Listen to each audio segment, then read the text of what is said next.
Arkadaşlar şimdi tokamızı yapacağız. Şöyle kadife bir ip kullanıyorum yine. Bu sefer pembe bir kadife ip kullandım. Şimdi 10 tane zincir çekeceğiz. Tığımızın etrafında doluyoruz. 1,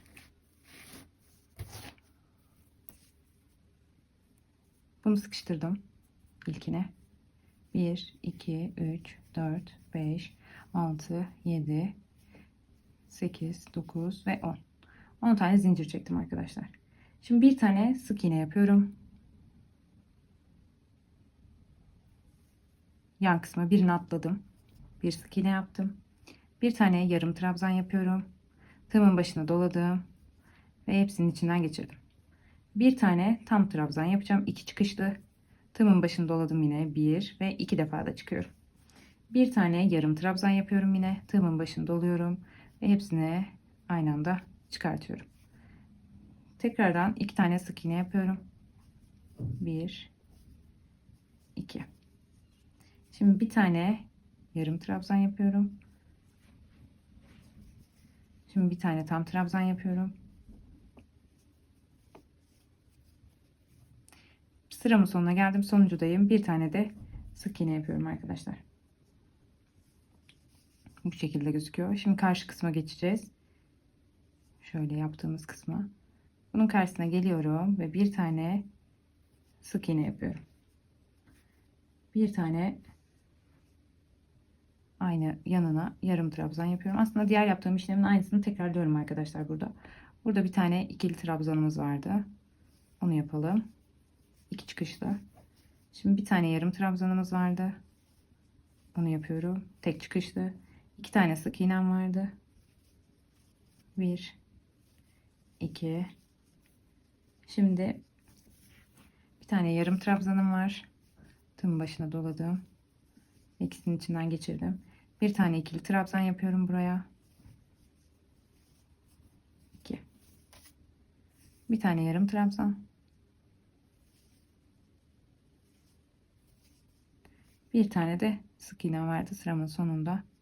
Onu da yapıyorum. Ve kapatıyorum arkadaşlar. Kurdelem hazır. Orta kısmını da bağlayacağız. Şu şekilde ipimizi keselim. Bir tane zincir çekip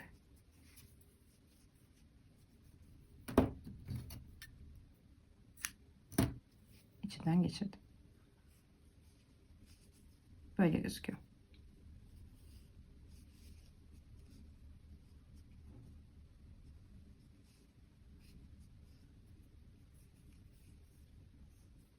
Şimdi bunu bağlayacağız ortadan.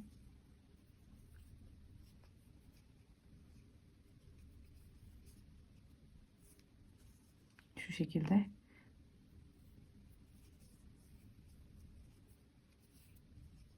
Bir tane daha çeviriyorum ve arkada bağlıyorum arkadaşlar. Sıkıca. Bu kısım da tamamdır. Şimdi bunun devamıyla arkadaşlar şu uzun kısmını kopartmıyorum. Şuradakileri de bir temizleyelim önce. Bunlar da ayağımızın altından bir çıksın. Şöyle arka kısmı alalım. Orada keselim. Zaten dikiş yaptığımız için, kapama yaptığımız için orada gözükmeyecektir. Şöyle. Şuradan da bir kurtulalım. Bunu da şuraya çıkartıyorum. Bunu da kesiyorum buradan. Şunu da ucunu kesiyorum. Tamam. Temiz bir görüntü oluştu şöyle. Ortasını bağlayınca gayet şık ve tatlı durdu. Şimdi buraya saçına takmak için tokamızı zincir çekeceğiz. Bu ipi kullanacağım. Şöyle bir ilmek oluşturacağım kendime burada. Aşağıya doğru sıkıştıracağım. Şimdi 1, 2, 3, 4, 5, 6, 7. 7 tane şu anda çektim. Bunu yaptığınız oyuncağın ipine göre bu değişecektir arkadaşlar. Yani bunu ince kadife iple yaparsanız daha az zincir çekmeniz gerekecek. O yüzden ölçerek ilerleyin lütfen. Ben de şöyle ölçeceğim. Şöyle etrafından tam tur yaptığımda denk geliyor mu gelmiyor mu buna bakıyorum şu an. Denk geliyor arkadaşlar. 7 tane yeterli olacaktır. 7 hatta 8 yapabiliriz şurayı. Benim için 8 yeterli. 8 tane çektim zincirimi. Hemen şuradan bakın şöyle gösteriyorum. Dibine şuradan bulduğum bir yere gözükmeyecek şekilde olması yeterli. Kapama yapacağım arkadaşlar. İlmek geçirdim ve kapama işlemi yaptım. Bir tane de zincir çekip bu ipimi buradan şöyle kesiyorum. Bunu da buraya sıkıştırıyorum arkadaşlar. Şimdi bu ipimi de azıcık saklayacağım. Şöyle ve bunu da buradan keseceğim. Şöyle tokamız hazır. Şimdi bunu buradan takalım. İstediğimiz gibi duracak mı bakalım. Vallahi çok güzel oldu bence. Arkadaşlar bu tarif tamamen bana aittir. Etsy'de satılan tarif kesinlikle değildir. Kendim ürettim bu tarifi. Kendim tasarladım. Zaten birlikte örüyoruz şu anda. Daha önce denemesini de yapmıştım bu şekilde. Yani tarif bana ait arkadaşlar.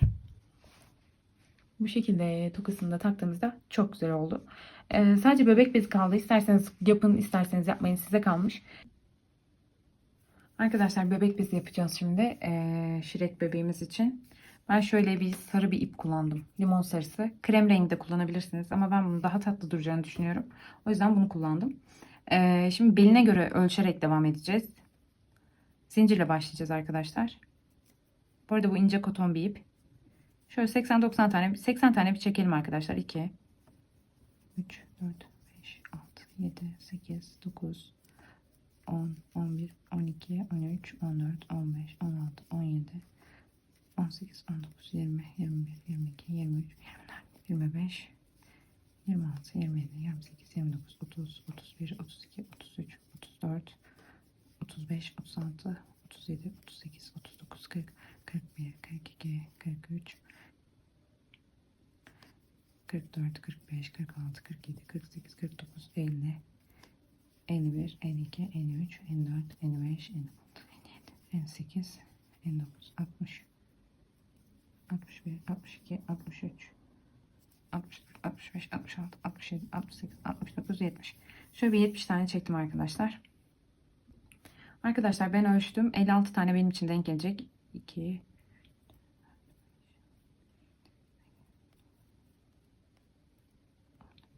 şöyle söktüm. Siz de ona göre sayın. 2, 4, 6, 8, 10, 12, 14, 16, 18, 20, 22, 24, 26, 28, 30, 32, 34, 36, 38, 40, 42, 44, 46, 48, 50, 52, 54 ve 56. Tam 56 tane var arkadaşlar şu an. Şimdi bunu hiç arttırma eksiltme yapmadan tam olarak 9 tur bir örelim. Ona göre şöyle hatta 57 yapıyorum. Bir tane de dönüş için bırakıyorum. Birini atlıyorum. Yanındakine geldim batıyorum arkadaşlar. Bunu bu şekilde sık iğne yaparak hepsine batacağım sıra sonuna kadar. İlk sıra biraz zor olur arkadaşlar ama sonraki sıralar kolaylaşacaktır. Bu şekilde sıra sonuna kadar öreceğim. Sık iğne yaparak örüyorum.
Sıramın sonuna geldim arkadaşlar. Şimdi bakın dönüşü göstereceğim size nasıl sıra yapılır. Bir tane zincir çektim ve örgümü şöyle çevirdim. Hemen bakın zincir çektiğim yerin dibine de batıyorum bir tane ve bu şekilde ilerliyorum sıra sonuna kadar. Toplam bu işlemi 10 tur boyunca yapacağız arkadaşlar. Pardon, 9 tur boyunca bir tanesini yaptık. 8 tur kaldı. 8 tur örüp gelelim arkadaşlar. Arkadaşlar ben şöyle ölçtüm. 13 sıra ördüm toplam. 9 demiştim ama 9 kısa geldi. Oyuncağım biraz büyük olduğu için. Ölçtüm ve 13 sıra ördüm. Şimdi tekrardan zincir çekip dönüyorum. Bakın. 1 2 3 4 ve 5. Şöyle yapacağız. Bir dakika, yanlış yaptım. İlmek kaydırma yapıyorum arkadaşlar burada. 1 2 3 4 ve 5. 5 tane ilmek kaydırma yaptım. Yanına sık iğnelerimi örüyorum. Son 5 tane kalana kadar öreceğim. Örüyoruz.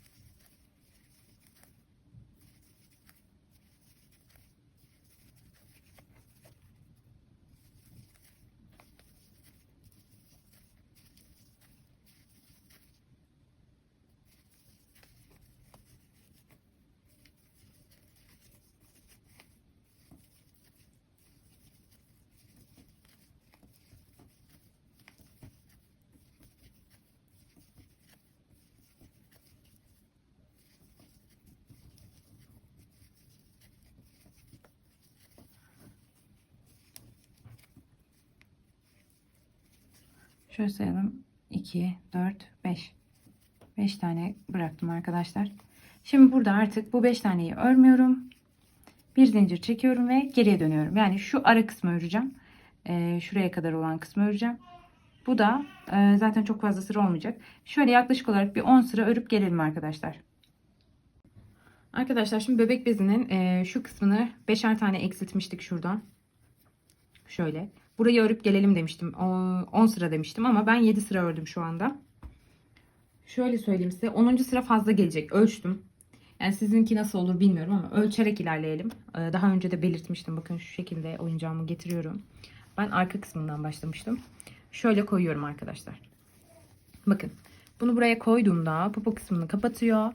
Ve şu kısım şöyle. Bakın şurada bir potluk oluşuyor. Gördünüz mü? Bunu yok etmek için burada 5 tane eksiltme yapacağız şimdi bu sıramızda. Eksilterek bu 5 taneyi devam edeceğiz. Sıramızı örmeye. Bir 5 tane eksiltelim. Ondan sonra nasıl toparlayacak mı birkaç sıra öreceğiz. Göreceğiz. Ben de bebek bezini daha önce örmedim. Sizinle birlikte deniyorum bu tarifimi de. Uyarlıyorum aslında. Herhangi bir tarifte çıkarmamıştım bebek bezine dair. Şu anda birlikte örüyoruz. Şimdi tekrardan bir tane zincirimizi çektik. 7 sıra ördüm arkadaşlar burayı. 8. sıradayım.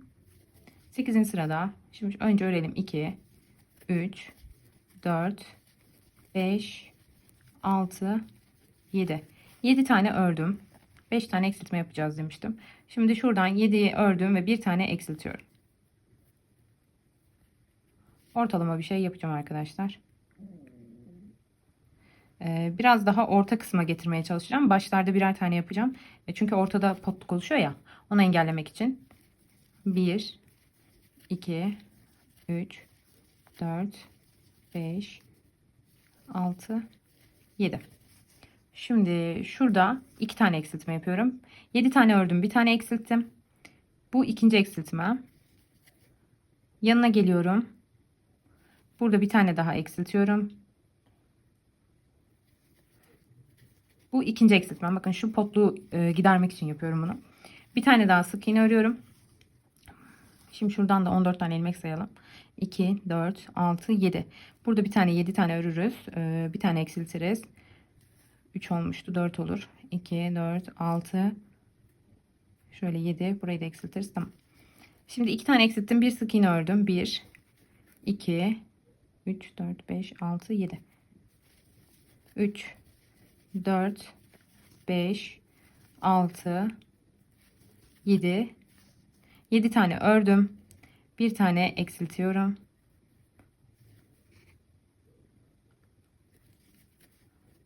Tekrardan 1, 2, 3, 4, 5, 6, 7. 7 tane ördüm ve bir tane daha eksilttim. 1, 2, 3, 4, 5, 6 ve bu da 7. arkadaşlar. 7'ye battım. Bir tane zincir çektim ve döndüm. Şimdi 5 tane eksiltme yaptık. 7 tane ördüm, bir tane eksilttim. 7 tane ördüm, 2 tane bir tane eksilttim. Yan yana 2 tane eksilttim. 7 tane ördüm, bir tane eksilttim. 7 tane ördüm, bir tane eksilttim. Toplam 5 tane eksiltme yaptım arkadaşlar burada. Şu pot görüntüyü yok etmek için yaptım bu işlemi de. Şimdi birkaç sıra burayı öreceğim.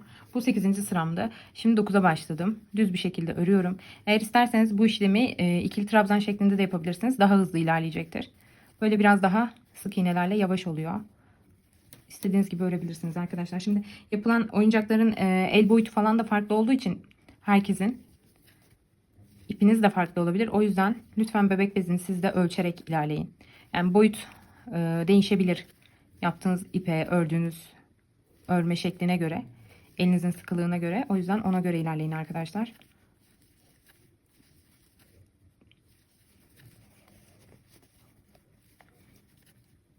Bir sıra ördükten sonra tekrar ölçüm yapacağım. O yüzden birlikte örüyoruz şu anda. Bu 9. sıramız arkadaşlar. Biraz daha keserek ilerleyeceğiz diğer sıralarda. Ön kısmı biraz daha dar olacak. En son tekrar arttıracağız. Yani T şeklinde olacak oyuncağımızın bezi. Şu şekilde ördüm. Şimdi oyuncağımı alıyorum. Tekrardan buraya koyuyorum. Şu şekilde. Şöyle kapattım arkadaşlar. Şöyle tam bacaklarına denkliyorum. Toparlamış bayağı.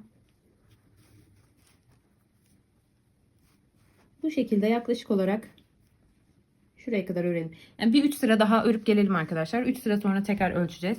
Ama 3 sıra net bir örelim. 3 sıra sonra bakın şurada şöyle bir ovallik oldu. Yine eksiltme yapacağız. 3 sıra örüp gelelim arkadaşlar. 3 sıra ördüm geldim arkadaşlar.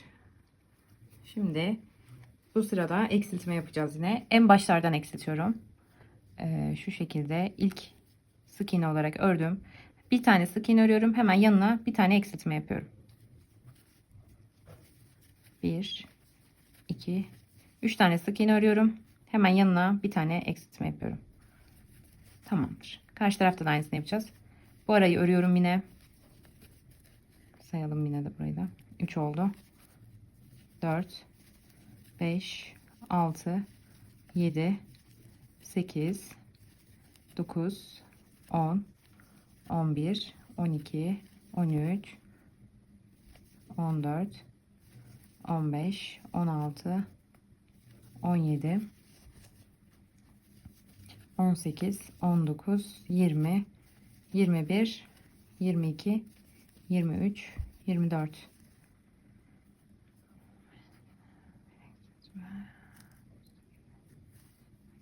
25 tane ördüm. Bir tane eksiltme yapıyorum arkadaşlar burada. 1, 2, 3 tane örüyorum ve bir tane daha eksiltme yapıyorum. En başta yaptığımız gibi.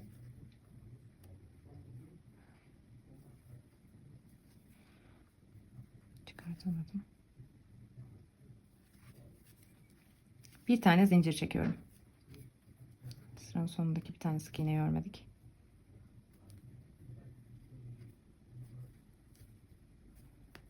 Bir dakika, yanlış oldu. 24 tane örüyoruz. Bir tane eksiltme yapıyoruz arkadaşlar. Yanlış saymışım. 24 tane örüyorum. Bir tane eksiltme yapıyorum. 1, 2, 3 tane örüyorum. Bir tane eksiltme yapıyorum.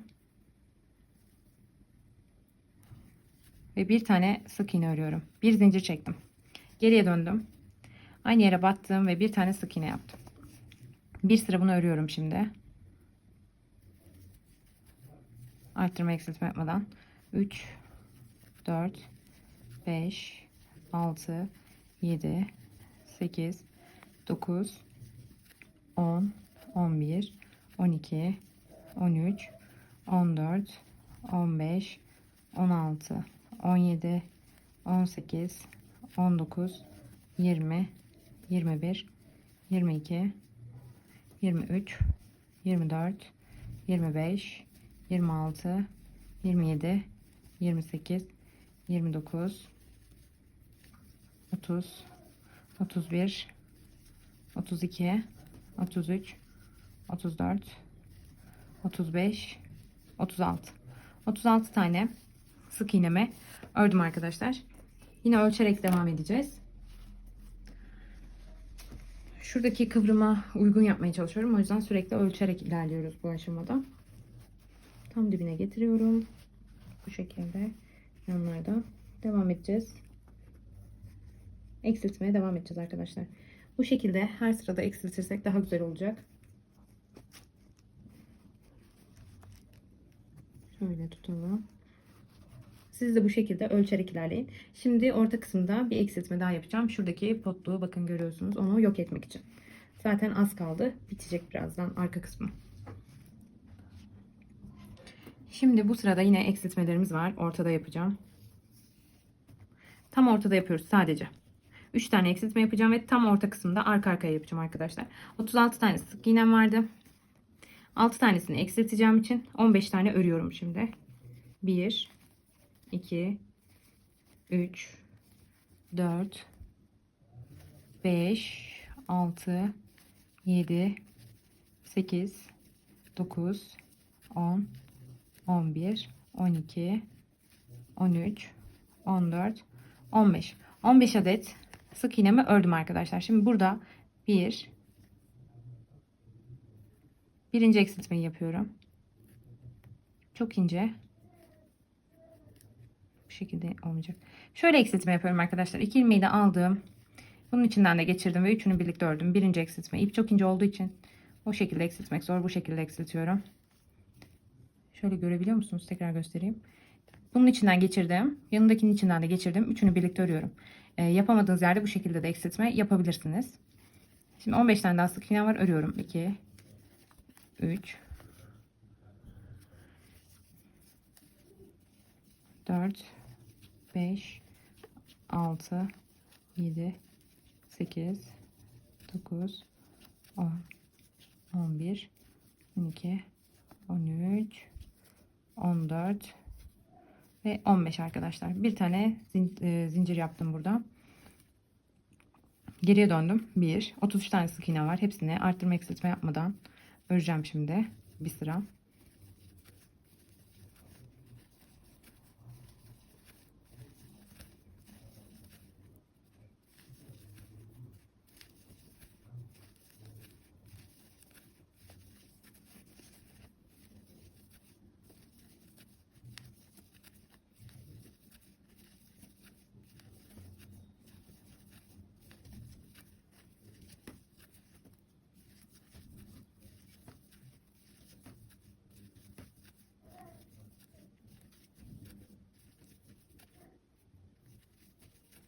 Bir tane zincir çektim. Şimdi sıranın sonuna geldik arkadaşlar. Tekrar ölçeceğiz. Bunu hiç kaldırmasak olacak vallahi.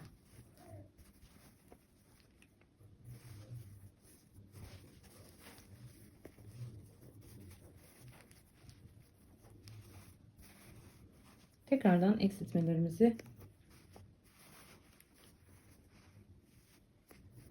yapacağız arkadaşlar. Bakın şuradaki potluğu gidermek için yine en ortada eksiltme yapacağız. 3 tane daha.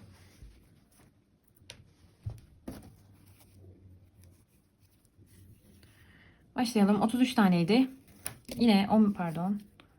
Bu sefer 1, 2, 3, 4, 5, 6, 7, 8, 9, 10. 33 tane ilmeğimiz vardı arkadaşlar. 27 tanesini öreceğiz. 6 tane de eksiltme yapacağız. Şimdi bir tarafı 14 yapacağım. Bir tarafı 13 yapacağım. 11, 12. Burayı 13 yapıyorum. 13'üncü de eksiltiyorum. Bir tane şu şekilde eksiltelim bunu da. Birinci eksiltmeyi yaptım. İkinci eksiltmeyi yaptım. Üçüncü eksiltmeyi yaptım. Şimdi buraya 14 tane sık iğneyi örüyorum.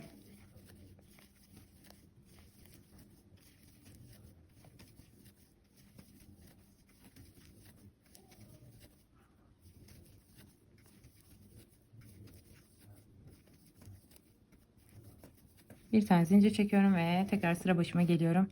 Burada da arttırma eksiltme yapmadan 30 tane sık iğnem var. Onları örüyorum.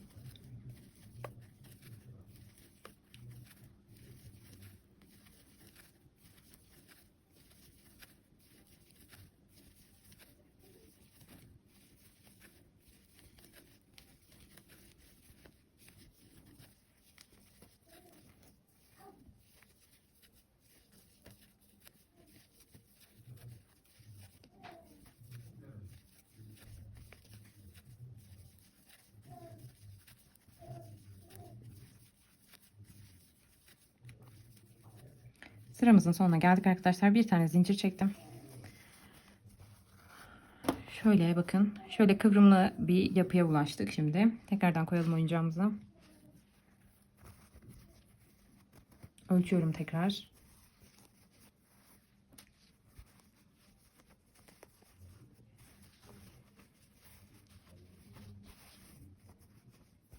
Tekrar eksiltmelerimizle devam edeceğiz arkadaşlar buradan. Zaten az kalmış. Bakın ön kısma gelmek üzereyiz. Bu sefer yanlardan da eksiltme yapacağım. Bakıyorum hemen. Sadece ortadan devam edebilirim mi?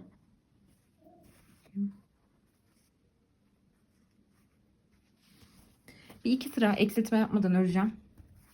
Eğer ihtiyaç olursa, ki olur zaten çünkü inceliyor ön kısma doğru oyuncak. Orada da eksiltmelerimizi yapacağız arkadaşlar. Şimdi iki sıra arttırma eksiltme yapmadan bütün ilmeklerimizi örüp gelelim. Arkadaşlar iki sıra daha ördüm geldim. Zincirimi de çektim bir tane. Şimdi eksiltme sıramızdayız. Bu sefer başlarda eksiltme yapacağım. Bir sık iğne örüyorum ve hemen bir tane eksiltme yapıyorum buraya. 1 2 sık iğne ördüm ve bir tane daha eksiltme yapıyorum. 1 2 3 4 5 6 7 8 9 10 11 12 13 14 bir sık iğne, bir eksiltme, 2 sık iğne, bir eksiltme, 14 15 tane ördüm ve bir tane eksiltmemi yaptım. 2 tane sık iğne ördüm, bir tane eksiltme yaptım. Sonra da bir tane sık iğne örüyorum, bir zincir çekiyorum. Şimdi bu bir sıra arttırma eksiltme yapmadan örelim. Diğer sırada tekrar eksiltme yapacağız. Hepsini örelim arkadaşlar. 2 4 6 oldu. 7 8 9 10 11 12 13 14 15 16 17 18 19 20 21 22 23 24 ve 25 arkadaşlar. Bir tane zincir çektim. Bu sırada tekrar şu baş kısımlardan eksiltme yapacağım. Bir sık iğne ördüm. 1 2 ikisini birlikte alıp bir tane eksiltme yaptım. Bir sık iğne ördüm. İkisini birlikte alıp bir tane eksiltme yaptım. En başta yaptım arkadaşlar. Bir eksiltme. Toplam 2 eksiltme yaptım. 1 2 3 4 5 6 7 8 9 10 11 12 13 bir sık iğne, bir eksiltme, bir sık iğne, bir eksiltme. 13 tane sık iğne ördüm arkadaşlar. Bir tane eksiltme yapıyorum. Bir tane sık iğne örüyorum. Tekrardan bir tane eksiltme yapıyorum. Bir tane sık iğne örüyorum. Bir zincir çekiyorum. Şimdi arttırma eksiltme yapmadan bu sık iğnelerimi öreceğim. Bir sıra. 1, 2, 3, 4, 5, 6, 7, 8, 9, 10, 11, 12, 13, 14, 15, 16, 17, 18, 19, 20. Bir tane zincir çektim. Şimdi 20 tane sık iğnem kaldı bu sırada. Bu şekilde tekrar oyuncağımı getiriyorum. Artık ön kısma geçmişizdir büyük ihtimal diye düşünüyorum. Oyuncağımı koydum arkadaşlar şu şekilde. Bunu da şuraya sabitliyorum. Evet. Şöyle bakın aşağıya doğru. Önden göstereceğim şimdi. Şöyle öne doğru geliyoruz arkadaşlar şimdi. Yaklaşık olarak bir 2 sıra arttırma eksiltme yapmadan örelim. Hatta 3 sıra arttırma eksiltme yapmadan örüp gelelim arkadaşlar. 20 tane sık iğnemiz. Sonra şu kısımda tekrar bir küçük eksiltme yapıp şu kısımda arttırma yaparak öreceğiz. Buraya göre hizalayıp zincirler çekip ona göre öreceğiz arkadaşlar. Örüp gelelim. 3 sıra arttırma eksiltme yapmadan 20 tane sık iğnemizi. 3 sıra ördük arkadaşlar. Şimdi şu orta kısımda arttırmalara başlıyoruz artık. 3 tane arttırma yapacağım. 1, 2, 3, 4, 5, 6, 7, 8, 9 tane ördüm. Şimdi buraya bir tane arttırma yapıyorum. Yanına bir tane daha arttırma yapıyorum. Toplam 3 tane arttırma yapacağım. 2, 3. Şimdi burada 8 tane sık iğnem kaldı. 1, 2, 3, 4, 5, 6, 7, 8. Bir tane zincir çektim ve dönüyorum. Şimdi 5 sıra boyunca arkadaşlar artırma eksiltme yapmadan buradaki sık iğnelerimizi örüp geleceğiz. Toplam 23 tane var. Örüp gelelim. Arkadaşlar 5 sıra ördük. 5. sıranın sonuna geldik. Şimdi bu sırada artık zincir çekeceğiz. Arkadaşlar 5 sıra ördük. Şimdi burada 2 sıra daha ilave edelim. Ondan sonra zincir çekmeye başlayacağız. 2 yana 15'er tane. Önce şu 2 sırayı da örelim. Sonra zincir kısmını göstereceğim. Arkadaşlar 2 sıra daha ördük. Şimdi burada 15 tane zincir çekiyorum. 1, 2, 3, 4, 5, 6, 7, 8, 9, 10, 11, 12, 13. 13 tane bir çekelim. Şu oyuncağımı bir getireceğim. Şu ara kısmı olacak bu. Şöyle ölçüyorum.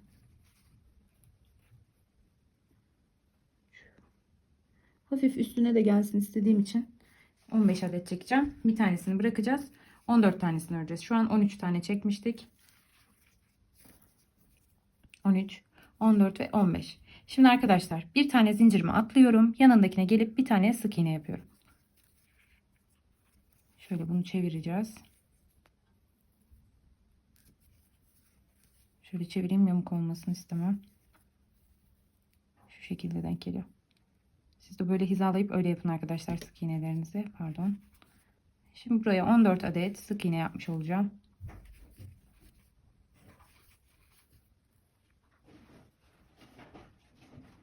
Çıktı.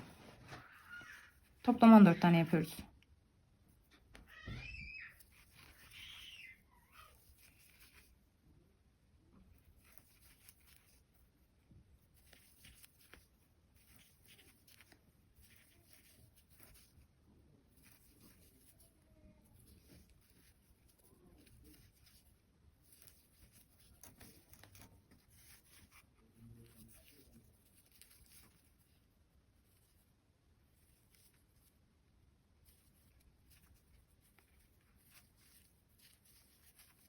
Son çektiğim zincire de yine sık iğnemi yapıyorum arkadaşlar şuraya.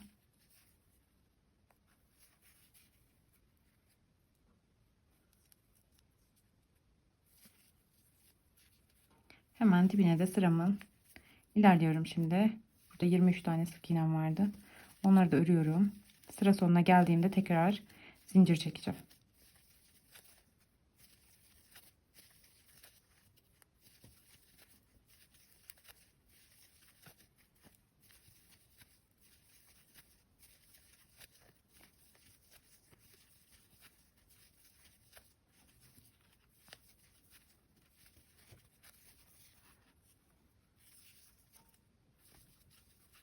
Sıramın sonuna geldim. Şimdi tekrardan 15 tane zincir çekiyorum. 1, 2, 3, 4, 5, 6, 7, 8, 9, 10, 11, 12, 13, 14, 15. Şimdi çeviriyorum. Bir tanesini bırakıyorum burada çektiğim zincirin. Şu şekilde yanına batıyorum. Bir tane sık iğne yapıyorum. Toplam 14 tane sık iğne yapacağım.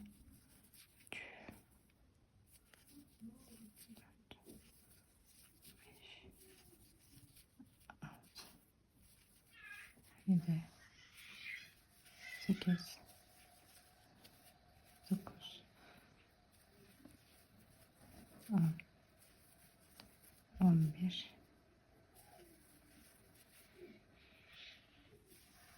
13, 14 arkadaşlar. 14 tane sık iğnemi burada da ördüm. Şimdi buraya tekrar aradaki 23 taneyi örüyorum.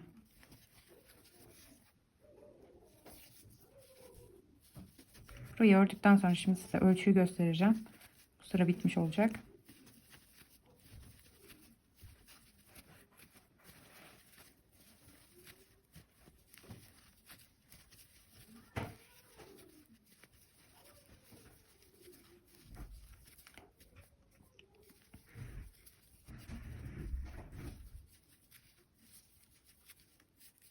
Bakın, zincir çekip ördüğüm kısımlar var ya, oraya geldim şimdi.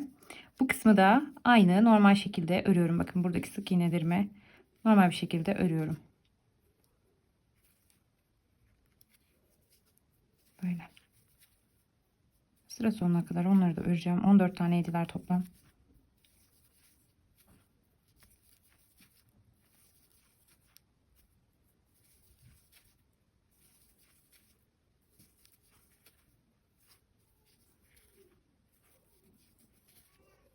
Sondakini de örüyorum arkadaşlar. Bir tane zincir çekiyorum. Ve buradan yine bu şekilde geriye doğru gideceğim ve öreceğim arkadaşlar. Bunun kadar yapacağız. Bir 13 sıra falan örülmesi gerekiyor. Şöyle göstereceğim şimdi. Şöyle altına koyuyorum.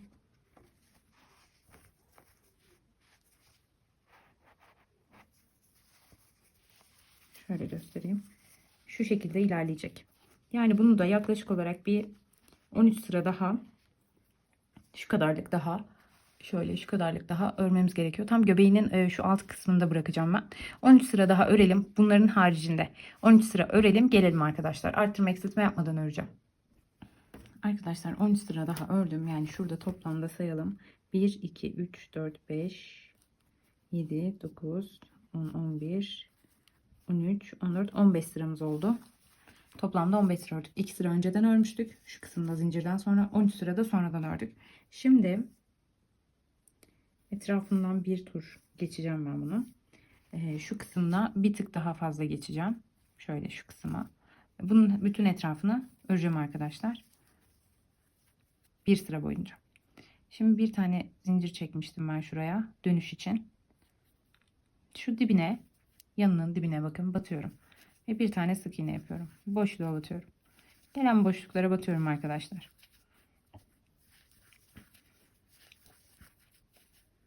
Bu şekilde etrafını geçeceğiz. Şuradaki dönüşü de göstereyim. Diğer kısımların hepsi aynı olacak. Bakın burada bir tane yapıyorum. Bir zincir çektim dönüşte. Ve şu kısma geldim. Dönüşlerde bir tane zincir çekiyorum arkadaşlar. Bütün dönüşlerde. Şöyle batıyoruz. Bakın şu zincir olan kısım. Boşluklara batıyorum arkadaşlar. Bakın şurada gördüğüm bütün boşluklara batıyorum. Şöyle.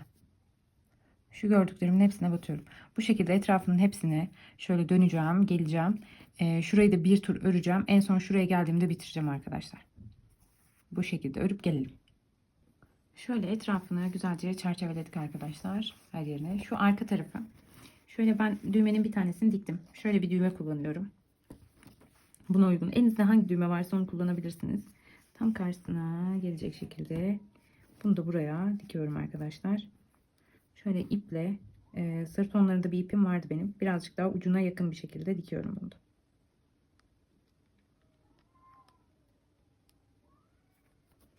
İpime bakın, düğüm atmadım. Şöyle arkada birazcık bırakıyorum. Düğmemi sabitledim buraya. Buradan geçirdim.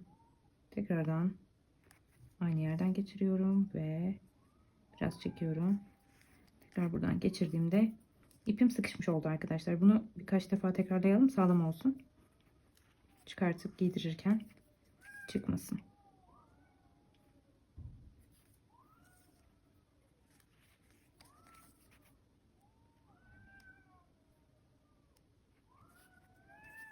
Tamamdır. Şimdi arkada bağlama işlemi yapıyoruz. Şuradan bir yerden batıyorum. Bu şekilde. Gözüküyor mu acaba? Renk çok açık ipin. Bu şekilde bağlıyorum. İçinden düğüm geçiriyorum. Her zaman yaptığınız bir teknik kendisi. Bakın şöyle birazını bırakıyorum ve iğnemi içinden geçiriyorum. Yeterli. Ve ipimi kesiyorum arkadaşlar. Çok kısa olmayacak şekilde, zaten içeride kalacak, gözükmeyecek. Şimdi şöyle şu kısımlara zincir çekeceğiz. Bakın ipimin ucunu hala kopartmadım. İlmek kaydırma yapacağız.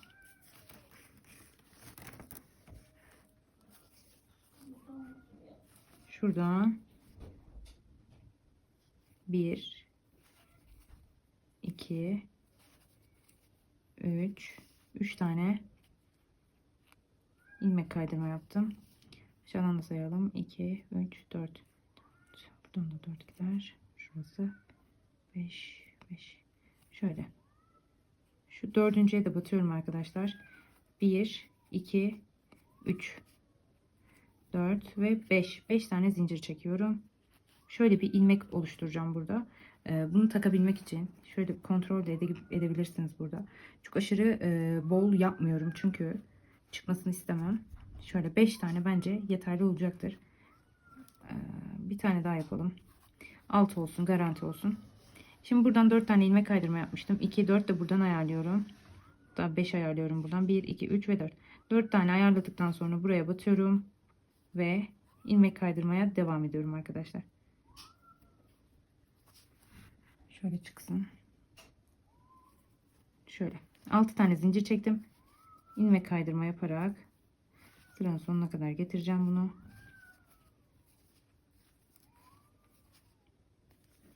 Sıramın sonuna geldim. Bu da sonuncu köşe ilmeğimde. Onun da içinden geçirdim. Bunu da içinden geçiriyorum. Bir tane zincir çekiyorum ve ipimi burada kesiyorum arkadaşlar. Şöyle içinden geçirip sabitledim, güzelce sıkıştırdım. Şimdi burada ipimi saklayacağım. Şu kısımlardan. Aynı işlemi diğer tarafa da yapacağız. Onu sonradan ilmek olarak takacağım. Göstereceğim onu da. İpimi kesebilirim burada. İpimizi de sakladık, gözükmüyor artık. Şu şekilde ilmeğimiz de hazır arkadaşlar. Şimdi aynısını buraya da yapacağız. 5 tane kaydırdım. Pardon, 4 tane kaydırdım. Şu köşeyle 5 yapıyor. Şöyle tutalım. Yukarıdan başlayacağız yine. Şu ipimizi alalım. Buna bir tane ilmek oluşturalım arkadaşlar. Şöyle tığımın etrafında doluyorum. Bir tane içinden geçiriyorum. Zincir oluyor ve bunu burada kilitliyorum. Bu benim ilmeğim. Şimdi şu ilk sıraya şuradan batarsam iyi olur. Şuradan batıyorum ve çıkartıyorum. Köşeden çıkarttım. Yanına batıyorum ve bunu önce şunu şuraya bir sıkıştıralım. Bunu buraya sıkıştırdım. Buraya ilmek kaydırma yapacağım. 4 tane. 2 3 ve 4. Şuradan da bakalım, eşit olsun. Aynı sırada başlasın. Şurada başlamışım arkadaşlar. Şu sıradan devam ediyorum. Tamam, bu da bu sıradan başlayacak. Bir tane daha ilmek kaydırma yapıyorum burada. 5 oldu. 6 tane zincir çekeceğim şimdi. 1 2 3 4 5 ve 6. 4 tane atlıyorum. 2 4. 5.'ye batıyorum. Bu şekilde buraya da ilmek kaydırma yapıyorum. Bunu da bir kontrol edelim de. 2 4 tamamdır. İlmek kaydırma yaparak sıra sonuna kadar ilerliyorum şu anda. Köşeye de yapalım. Köşeler biraz zor oluyor. Bir tane zincir çekiyorum. Aynı şekilde ipimi kesiyorum. İçinden de geçirdim. Bu da bitti arkadaşlar. Bunu da saklayalım. Diğer ipimizi de saklayacağız aynı.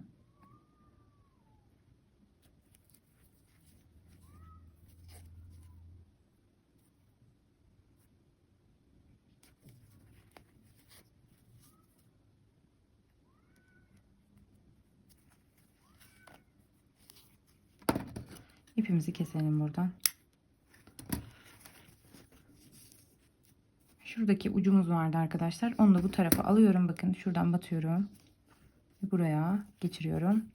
Bu ipimi şurada saklayacağım. Saklıyoruz arkadaşlar bunu da.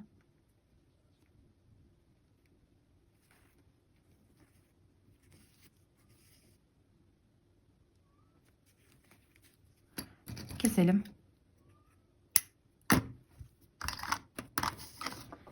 Hazır. Şimdi takalım bakalım nasıl oldu. Ben de bunu ilk defa yaptığım için sizinle birlikte göreceğim. Şu şekilde oturtuyorum.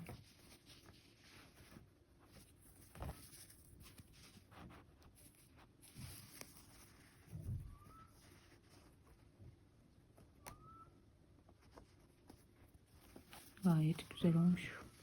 Bu tarafa. Hafif bol olmuş ama serbest birazcık. Evet, hazır arkadaşlar. Şöyle biraz uzaklaştırayım. Siz de rahat görün. Şöyle gözüküyor. Şurada göbek detayı da kaldı. Şu arkada popoyu da göstereyim. Poposu da tam güzel bir şekilde kapandı. Bence çok güzel olmuş. Şurada oyuncağı tam bir boyutta da göstereyim. Oyuncağımız bitti arkadaşlar. Felicia hazır. Buraya kadar izlediyseniz kanalıma abone olup bana destek olmayı unutmayın lütfen. Beğeni ve yorumlarınızı bekliyorum. Takıldığınız yerlerde yorumlara yazabilirsiniz. Beni izlediğiniz için teşekkür ederim. Bir sonraki videoda görüşmek üzere.